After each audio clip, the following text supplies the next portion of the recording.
The Warriors just lost 114 to 106 to the Sacramento Kings and now trail 2-0 in the opening round of the NBA playoffs. I'm going to get into what the Warriors could do better and why they lost, but first I want to give the Kings props. They're really good. I mean, we all knew they're really good on offense, but they won this game because of defense, holding the Warriors to 106 points and forcing all those turnovers. The Warriors committed 20 turnovers, and it wasn't because they were careless. It's because Mike Brown, the Sacramento Kings coach, kicked Steve Kerr's ass all night. Mike Brown used to coach under Steve Kerr. He was on this team. He knows Steve Kerr's offensive plays. He knows his sets, and he has, a bad defensive team jumping all of the Warriors' cuts, all of their passes. Everything is heavily contested because Mike Brown is kicking Steve Kerr's ass. So that's just through 2 games, and Steve Kerr's probably a future Hall of Fame coach. Definitely a future Hall of Fame coach. He could adjust. The Warriors are going home. These games have been close, but you got to give the Kings credit for playing great defense. You got to give Mike Brown credit for out-coaching Steve Kerr. That being said, it was a 3-point game with 7 minutes left when Draymond Green got ejected after Sabonis, whatever that guy's name is, grabbed his ankle. So Sabonis was cool. He was allowed to grab Draymond's ankle, but Draymond, I don't know what he was supposed to do. He stepped on Sabonis afterward and got ejected. That felt like a situation where the punishment should have been equal. Whatever one person got, the other person should have got, because frankly, Sabonis started it. So the Warriors were down 3 when Draymond got ejected. They ended up losing by 8. I think that shows you Draymond's impact on the team. So that kind of felt like a weird way to end the game. Also want to give Andrew Wiggins props. Game 1, he came off the bench. Felt like he was not in game shape, and I was critical of him. I mean, he walked away from the team for personal reasons, came back right when the playoffs started. It's like, all right, man, well, they need you.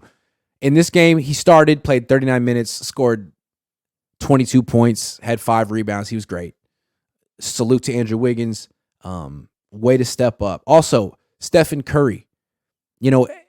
What's interesting is that the Kings are playing great defense. They're jumping all these passes. Curry and Draymond are the point guards. Curry had 6 assists, 5 turnovers. Draymond had 5 assists, 5 turnovers. Heavily contested passes. That being said, Curry, 28 points, and he was +3. He played 41 minutes, which is 4 more than game 1. I guess they got the message that he needs to actually freaking play and that they could lose this series. So good for him playing 41 minutes. He was +3. They just got to figure out how to win the minutes when he's not on the floor.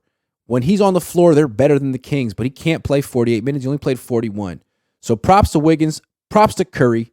The issue with the Warriors right now is their bench. Steve Kerr can't figure out who his best bench players are. Like, he gave 13 minutes to Dante DiVincenzo, who took 0 shots and was -13 in 13 minutes. He can't play anymore. He does nothing. They also gave 4 minutes to Jonathan Kuminga, who took no shots, had 1 rebound, and that's all he did. He was also -10 in 4 minutes. He can't play. JaMychal Green, he can't play. Jordan Poole, this is the big one. Jordan Poole, he was good last year. The Warriors gave him this 4-year extension, averaging like $32 million a year, and he's terrible. He played 16 minutes. He was 1 of 7. He scored 4 points. I mean, he's dreadful on defense. He had 1 assist, 4 points in 16 minutes. He can't play. So what is the bench? The bench is Gary Payton II, who played 27 minutes, which is a season high, and he was terrific. He needs to play 30, 35 minutes a game. You also have Moses Moody, who came out of nowhere, played 8 minutes and was decent. Those are 2 guys off the bench, and that's it. They got to look at Anthony Lamb. I mean, they literally don't have a bench. So unless they figure that out, they're going to be really struggling. You got the head coach getting his ass kicked by his former underling, and a team that's a little bit older has no bench getting run off the court. The Kings are playing better defense. They're running more. They're just more active. So, I mean, I'm not saying this series is over because both of these games have been very close. And this one, I think that Draymond Green ejection kind of changed everything. Sabonis grabbed his ankle. I have a feeling those calls are going to go differently when the Warriors are in San Francisco. The series is just getting started. They've never been down 2-0 since Steve Kerr's been the head coach in the playoffs, but they just got to win one of these games on the road, and I don't see as good as the Kings are, I don't see the Kings winning at Chase. So the Warriors have to take one of these 4 games in Sacramento. They're 0-2 so far. I think they can do it, and the things to be for the Warriors to feel good about, they're winning their Curry minutes. Wiggins is back. When Draymond's on the court, their defense is legit.